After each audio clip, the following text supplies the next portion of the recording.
Hello, everybody, and welcome to the Off the Mic Wrestling Show here on YouTube. Thanks for everybody tuning in here on a Saturday night, late Saturday night, as we're recording this in early Sunday morning on the East Coast. Thanks for making this a part of your rotation. Reacting to Money in the Bank. AEW had some significant storyline developments on Collision, but let's be real, nobody really watched that. I'm not trying to be disrespectful, but when you put a show head to head up against a WWE Premium Live event with as much intrigue as Money in the Bank had tonight, you are left really with I'm not going to try and be disrespectful. I'll maybe react a little bit at the end if I have any thoughts on it, but I haven't really watched it if we're being completely honest. But let's start off with the men's Money in the Bank ladder match. That's what kicked off this show. You had Drew McIntyre, Chad Gable, Jey Uso, LA Knight, Carmelo Hayes, and Andrade, the six men in this match. These guys beat the living hell out of each other. Andrade hits a sunset flip powerbomb. Chad Gable German suplexing ladders, German suplexing people, throwing LA Knight and throwing a bunch of other people all over the place. It was, really the stars of this match were the guys that you really didn't think had any chance of winning. Carmelo Hayes, Chad Gable, and Andrade all delivered really spectacular performances. LA Knight looked like he belonged. I will say this, and a lot of people were speculating in the build-up to this that there was going to be a lot of interference. I'm glad there wasn't, because Logan Paul didn't need to get involved with LA Knight. They can resume their feud at some point. Like, you don't need to insert that. You didn't need the bloodline to... The Jey Uso thing will come. And Chad Gable and the Wyatts, you don't need that BS in there. I mean, Andrade's mixed it up with Santos Escobar. We don't even really need that. I mean, you keep going down the ladder, and then CM Punk really was the only thing that really I could see. And I was like, okay, as you go down the process of elimination, I talked myself into Jey Uso, but I understand why they went with Drew McIntyre here. It made a lot of sense given the storyline. And if you look at it from this perspective, I understand a lot of people want the briefcase to be around as like an intriguing storytelling element to like potentially have the shock and awe of the cash in. But looking at these six men, none of them really move the needle. And you also take a look down the line of what's going on in WWE at the top of the card in terms of who are the champions right now. Cody Rhodes won the championship at WrestleMania. He ain't losing that championship this year.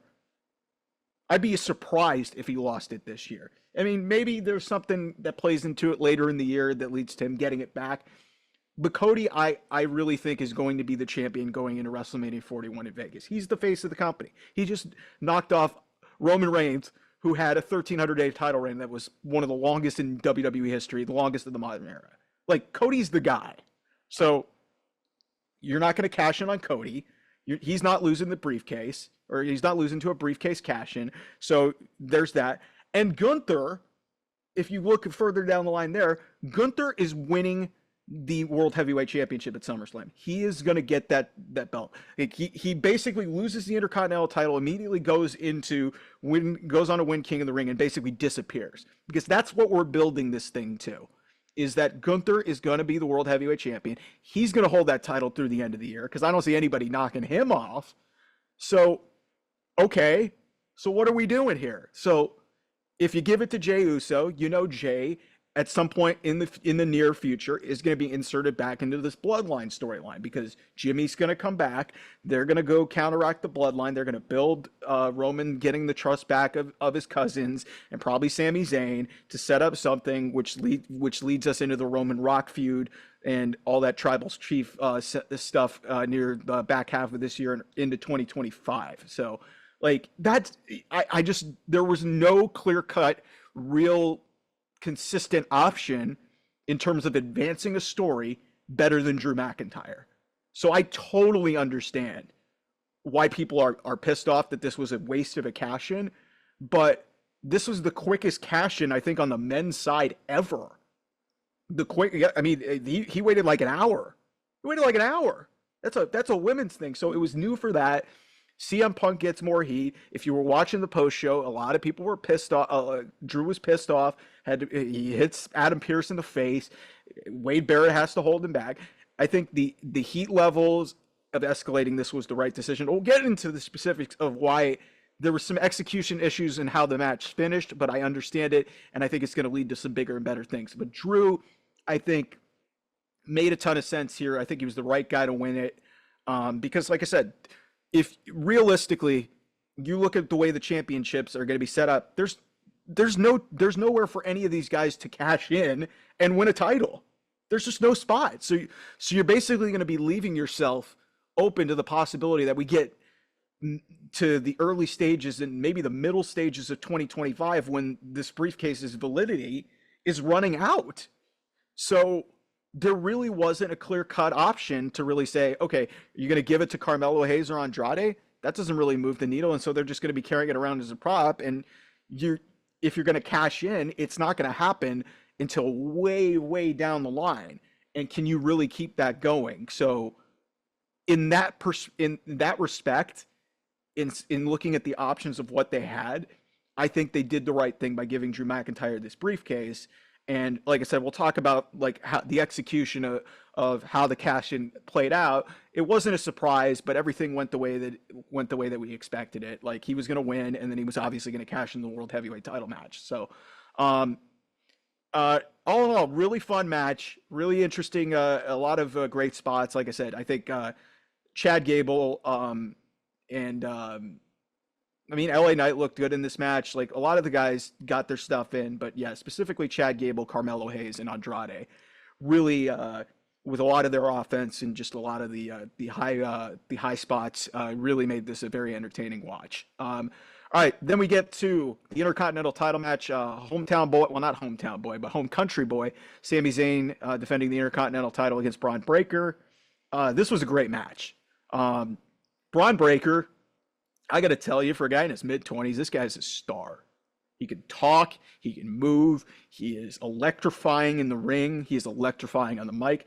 He's got the best elements of his dad and the best elements of his uncle mixed together. It's like the perfect blend. And whatever you feel about Rick Steiner, I won't get into like some of the hateful things that he said in his personal time, but in terms of being a wrestler, like, Rick Steiner really could get it done in the ring, and Scott Steiner did not give a flying F about what came out of his mouth on that microphone.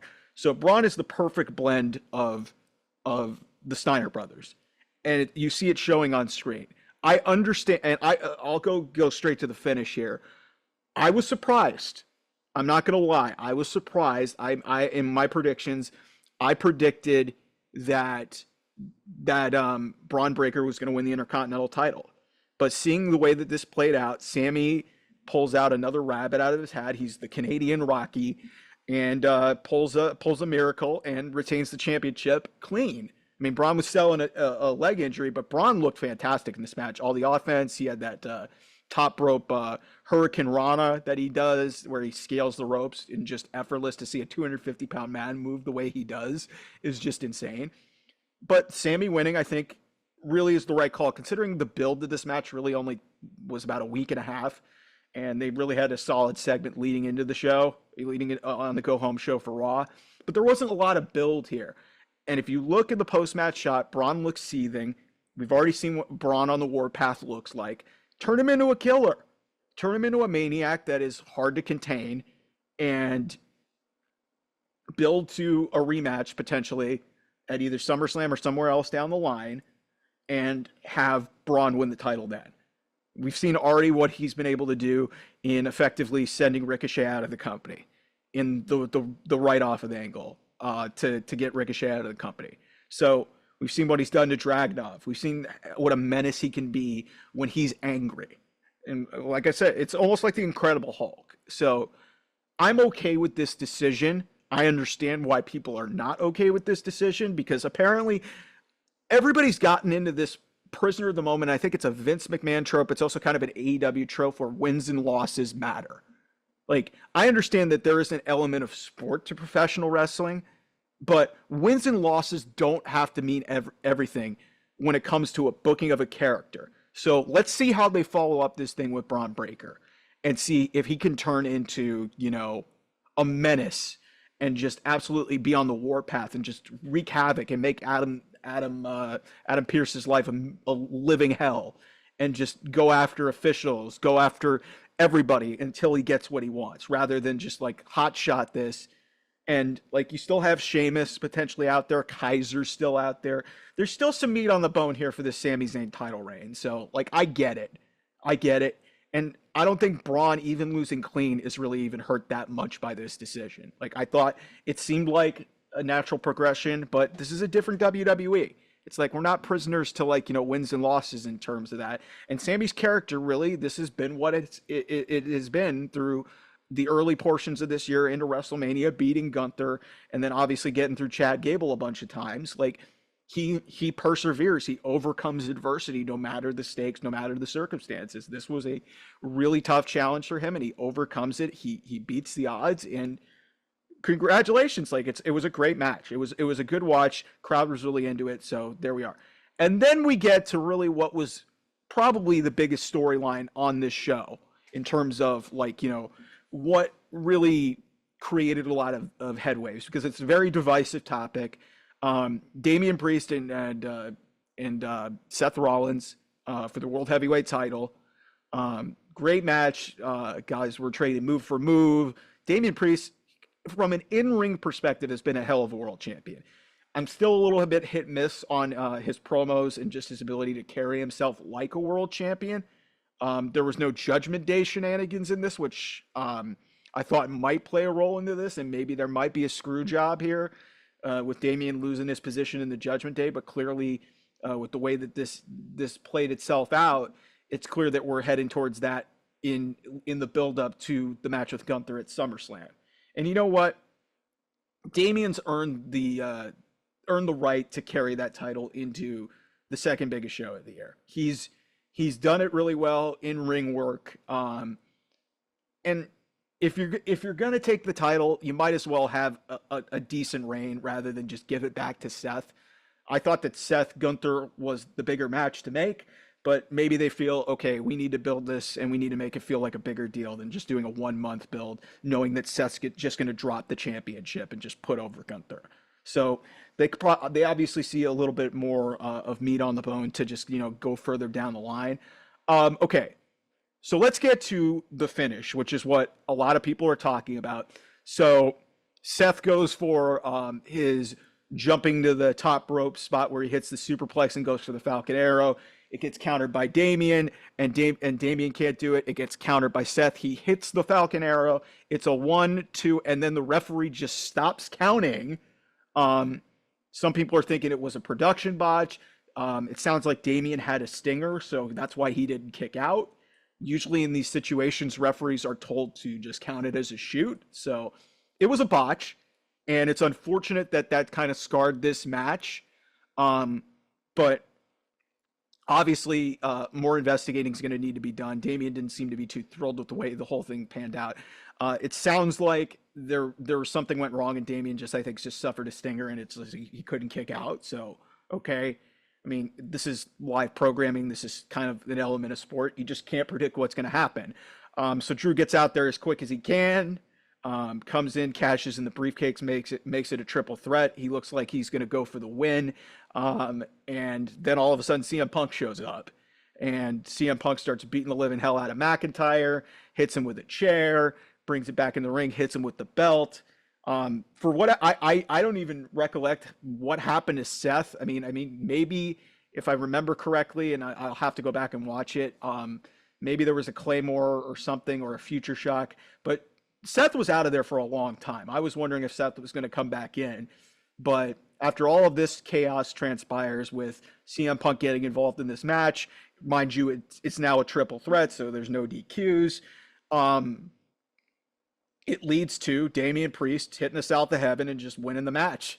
And that's it. So Damian Priest is still the world champion. But the interesting element, and I love that commentary hammered this home. And the aftermath, you had Corey stopping Seth from just yelling and shouting at CM Punk, who was just hanging out by the announce table. Seth Rollins got screwed out of the world title as well, and he can't challenge for the world title as long as Damian Priest is the champion. And that is a huge development. Granted, it's only probably going to last a month because Gunther's going to win. And I'd imagine that potentially, maybe Seth Rollins, something down the road, potentially they pivot to that, and that feeds into more of what is going to happen with CM Punk and Seth, which was supposed to be one of the big matches at this year's WrestleMania, but CM Punk got hurt.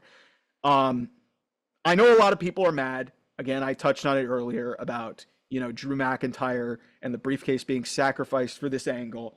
But, like I said, botch kick out aside, this was really good. And this was a really good piece of business for everybody involved, I think. I mean, yeah, you could say Drew looks stupid in this, but Drew, it's not even really stupidity. He's blinded by rage. Like, he's gotten screwed at every turn. He wins the briefcase. He's like, okay, I've gotten so impatient. Screw off. Punk isn't there. I don't think he's coming back because I just kicked his ass in his hometown. And he goes in, gets the briefcase, tries to jump the gun, and Punk comes in, thorn in his side, and costs him again. I don't see anything wrong with that. I really don't see anything wrong with that. And I think in terms of where they're going with CM Punk and Drew McIntyre being one of the main matches at SummerSlam, assuming that's where we're going to go, and maybe that's not it. There's a Bad Blood pay-per-view in October that just got announced in Atlanta that maybe could lead to like a Hell in a Cell match, which would be great. So there's a ton of stuff left for them to do. And I just, like I said, considering the options that they had in that men's Money in the Bank match, I just don't have a problem with it. Like, and also leaving the point that Seth obviously has even more heat and he's pissed off at CM Punk. CM Punk's the lightning rod of this company. Let's okay. And also I need to point this out here for a second. A lot of people don't like CM Punk, and I understand it. He is a lightning rod. He's not for everybody, but let's take a look at this for a second and understand what CM Punk has been able to do since he came back at the end of November around Thanksgiving last year at Survivor Series, which was a shocking moment. He has wrestled one match. One. He has not even had a singles match since he came back almost a year ago. Like I said, we are 8 months into this thing. He was in the Royal Rumble when he tore his tricep. That's all he's wrestled in his entire time since coming back. To be this important and this critical as a non-wrestler is an unbelievable thing to accomplish. The only non-wrestler who's really done a significant amount of work in terms of storylines is Paul Heyman. And Paul Heyman doesn't wrestle. CM Punk is a wrestler, but he hasn't been able to wrestle since January. And he's been back since November. He's had one match. No matter what you think of CM Punk, that is a credit to him as a performer, as a wrestler, every bit of the elements that go into being a sports entertainer. This has been a fantastic effort, and also credit to Drew McIntyre for making this thing work and going along with it and understanding that it's for the good of the business. And this has been one of the most red hot, really like heat charged angles that we've seen that really blurs the lines between reality and, sports entertainment as well as anybody. So I'm okay with them using the briefcase and kind of sacrificing it because, like I said, there wasn't really a solid cash in anywhere for anybody else in this match where it's going to be like, oh yeah, he's definitely winning the world title, because Gunther's going to be your world champion at the end of, by SummerSlam. He's going to be the champion. It's happening. Damien's going to lose to Gunther at SummerSlam. That's happening. And Cody Rhodes, they're not taking the title off him. Are you kidding me? So there was no clear-cut option. Like I said, by process of elimination of looking at the stories that were there, it seemed like maybe Jey Uso would have been there. But like I said, the way that they laid this out, I'm fine with it. Botch aside, which is unfortunate. That stuff happens. Still, really well done by all these people involved. I'm glad to hear it. Sounds like nobody was seriously injured. Triple H said that in the post-press conference. But Damian Priest sounds like it's just a stinger. It's not anything serious. I mean, he's had some rough luck the last couple times out there, but he's persevered through it. Like obviously getting caught in the ropes at Clash at the Castle, and then obviously this whole situation with the non-kick out that happened in this match against Seth Rollins. So nonetheless, it creates a ton of questions moving forward, and obviously the Judgment Day element of this still is out there as well.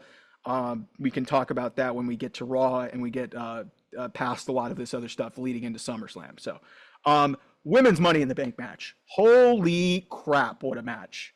It was clunky in the early going, but my goodness, there was some stuff that happened here. Lyra Valkyria basically getting caught in the ladder and then doing and then basically pulling herself up, doing a German suplex to the floor.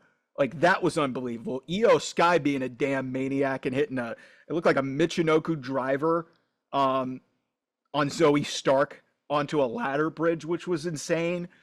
Tiffany Stratton doing a dive down to the floor off of off of the ring post to the floor on all the combatants. Naomi doing a full split between both ladders and then being able to lift herself up and hit a DDT when Naomi was probably about like maybe about 5 seconds away from maybe snapping her knee or something. Like I just did the level of flexibility that was put on. And then really what it came down to was the spot of the match between the two people I thought that were most likely going to win this match in Chelsea Green and Tiffany Stratton. And Chelsea Green gets up there. By the way, Chelsea is just, I understand that her character may not be easy to buy into. She has been so outstanding. Like just her fear of heights. She's trying to jump up and catch the briefcase. By the way, also one other thing that I need to mention about the men's Money in the Bank match that I totally forgot to mention: Chad Gable holding on to the briefcase and then just falling straight down to the ring from like 15 feet in the air. Like holy crap! Like these people really got their money's worth in these ladder matches. But okay, anyway, back to really what was I think the spot of the night. So before we get to that, but Chelsea was really outstanding here. In the elements of her character, like, you know, pumping herself up to try and climb the ladder, even though she has the fear of heights, trying to jump up and get the briefcase, even though she didn't have a ladder, which was really funny. So she was great. Anyway, so we get to the finish of the match after the chaotic sequence, like about literally like almost like 90 seconds before that, where Io pretty much almost kills herself and Zoe Stark with that driver through the ladder off the top. Like that was insane. But then they get to the top of the ladder. Chelsea's trying to get the briefcase. She's trying to unhook it. Tiffany Stratton gets up there and literally forcibly shoves Chelsea off of the ladder, just straight off the ladder, and Chelsea falls all the way to the floor through two tables that were already set up there. My goodness. And if you paid attention to Chelsea Green, she has taken some nasty bumps in her TNA and her independent days. I mean, her husband's the indie god, Matt Cardona, and Matt obviously like knows his way around doing crazy, insane stuff. But it looked crazy. It looked relatively safe at the same time, but that was an insane spot. And Tiffany Stratton, who was pegged early on to be like one of the favorites in this match, they hold true to form. They go with the young star over what I thought, in terms of a character, was a better, I think Chelsea was a slightly better choice here, but I don't have a problem with Tiffany winning. She's going to be the women's champion at some point. I don't know how long she's going to hold on to that briefcase, but with no men's briefcase, she can hold on to it for a while. And she's obviously going to have some loose or maybe a real association with Nia Jax. And who's to say that Nia Jax is going to win the title at SummerSlam? We could see a cash in there. That would be interesting. But I don't think there's any rush for Tiffany to cash that thing in. So we could have a longer holder of the briefcase, which really, it's Carmella and then it's Io Sky, which had a month, and then the rest of them are a day or on the day cash-ins. So at least they're going to try and, you know, develop some level of the story. Like I said, I don't know if Tiffany really needed it here. I thought Chelsea was like the perfect choice. It just fits her character, like with her disdain for upper management and just having a guaranteed world championship opportunity, I think would have been great for her. And, it's, I mean, like I said, I don't have a problem.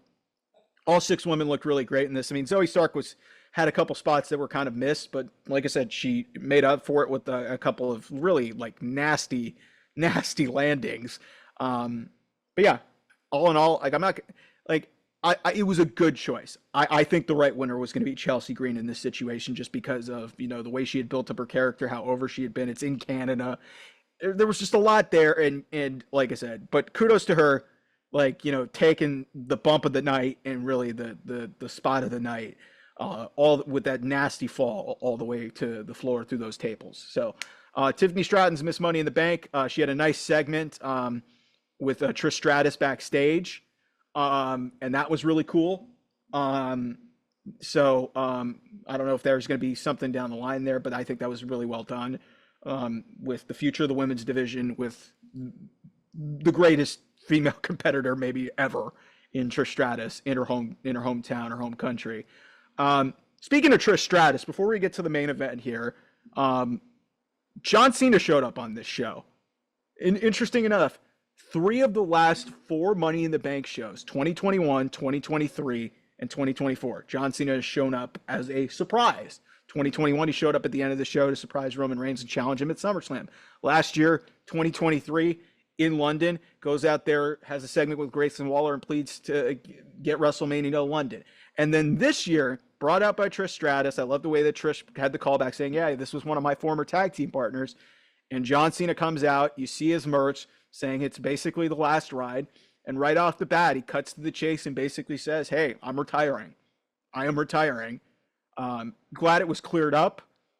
He said, we're going to go into 2025. He's going to have his last Royal Rumble, his last Elimination Chamber. He's going to have his last WrestleMania. And he clarified this in the post-show press conference where it looks like this is going to be a full-blown farewell tour. And so he's going to fully commit to WWE, it looks like, to make, I think it's like 30, 40 dates over the next year or so. And we're going to get to December of 2025. Presumably Raw on Netflix, and we're going to potentially have, or maybe something else, a special thing for Cena's last match. And we're going to lead to that being the end of John Cena. In terms of who I think he should be facing, that's a good question because Randy Orton, they've never had a WrestleMania match. That's one of Cena's best dance partners. You've got potentially a young guy in Braun Breaker. I'd love to see Cena complete the Grand Slam, the Trans Slam, the Triple Crown, whatever you want to call it. The one title he's not held in WWE his entire career. It's hard to believe there's so many Hall of Famers, and John's maybe the greatest of all time. He never held the Intercontinental title, ever. That's wild to even fathom that that's possible. So that could be something to knock off his bucket list and his resume potentially in this final run that he has. I mean, you could also have him. I think the money match that needs to be on the table potentially is Cena Cody. That's got to happen before he retires, right? That's the biggest star of today versus the biggest star of yesterday. And if you do it at WrestleMania for the World Championship, it's Cody Rhodes defending his world title against the former face that runs the place, going for history as a 17-time world champion. There's a ton of money to be made from that. If you're not doing Cody Rock, which I think Roman Rock is going to be the direction that they go in, and if you don't want to do Cody Randy just yet, I think Cody Cena is a fantastic idea. Yeah, do you really think that Cody's going to drop the title or lose there? I mean, it's probably not, but there's always a possibility that Cena can retire as champion. Like, we could see whatever we want. So, also a pipe dream. This isn't going to happen because Stone Cold's pushing 60, but Stone Cold Cena's never happened. So I'd love to see that. CM Punk's obviously on the table. They had some magnificent matches as well. So there's a lot for John Cena to tackle. Let's just hope it's not like 2023. Yeah, he was able to get LA Knight over when he had that run when there was the writer's strike, but the Austin Theory match at WrestleMania 39 was not good. I was there. It was a by the numbers performance. John Cena would even attest to that. And then obviously the Solo Sikoa match didn't really do anything for anybody. I mean, he put him over, but Solo didn't get anything out of it, and we're just now seeing the rewards of it. But it's way after the fact. So I'm hoping for something similar to 2015. Where he won the U.S. title from Rusev and just proceeded to face every single good worker in the company and just hung blow for blow with them and showed that he's really a good wrestler. A lot of people thought he couldn't wrestle. And that 2015 run really, I think, changed a lot of people's opinions about who John Cena was as a performer, as a professional wrestler, as a sports entertainer. So I'm going to miss John Cena. Guy, really, his heyday was really like when I was kind of really, really, really getting into wrestling. Because I missed a lot of the Attitude Era. My parents were kind of restrictive when I was younger. Like, I was only like a teenager. So this is like the TV-14, like post-Attitude, Ruthless Aggression era when WWF became WWE. John Cena was really at his rise to power. He was a weird guy shouting at Kurt Angle, and then he puts on the jorts and a bunch of retro jerseys and starts rapping. And like, now look at he is now. He's a 16-time world champion. He's a big time movie star. He's really elevated himself. And listen, like he's almost 50. He's in his late 40s. He understands that the time is not now anymore. To quote his, to kind of put a like a little spin on his famous music. But like, I'm not surprised that this happened. This had been hinted at for a while. I'm glad they're doing a farewell tour. The guy deserves it. He's really changed the game, changed how everything is really in this pro wrestling space. So it's a shame that he's got to go, but you know what? He's left the business in a great spot. I don't think the business has ever been as good of a spot, so it's appropriate that this is a time for him to really, pass the torch and really do some good things and kind of help the business here. And who knows? Maybe, like I said, maybe he has another title run or two in him down the line over the next year or so. So that'll be interesting. Then we get to the main event: Kevin Owens, Randy Orton, and Cody Rhodes against the Bloodline.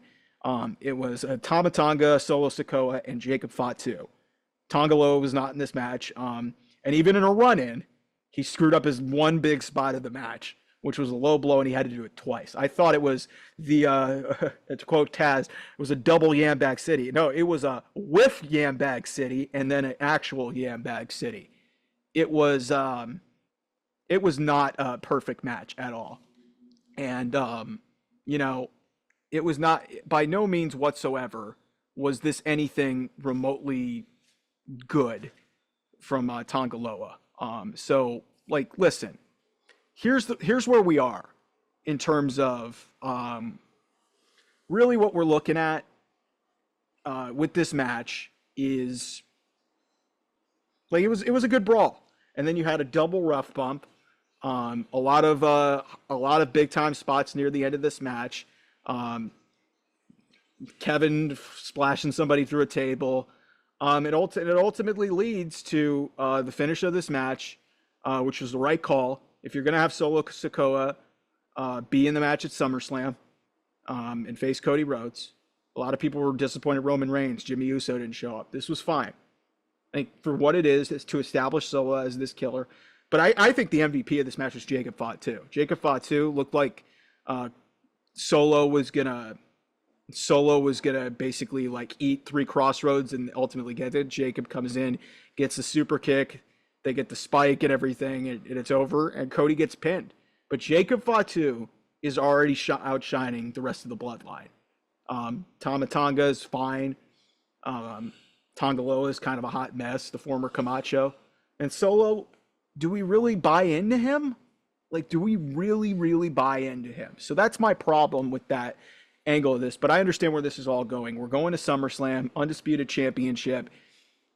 Cody Rhodes and Solo Sikoa. Cody's going to win, presumably.